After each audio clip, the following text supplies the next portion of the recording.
ఉగ్గాని, రాయలసీమ ఉగ్గాని.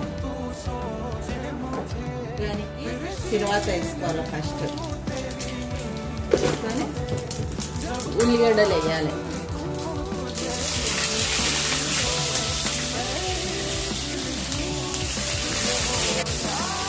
కానీ ఉల్లిపాయలు ఎర్ర వేయాల్సిన అవసరం లేదు. టమోటా కొంచెం బాగా మగ్గాలి.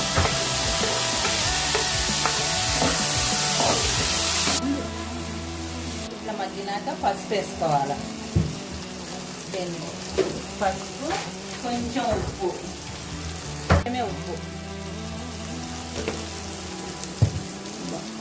బొరుగులు వేసుకోవాలి. ఈ పౌడరు ఖచ్చితంగా బొరుగులలోకి ఉండాలి. ఈ పౌడర్ లేకపోతే ఉగ్గానే కాదు. అందరు బొరుగులు చేసుకుంటామంటారు కదా, అదంతా ఉట్టుదే. రెడీ.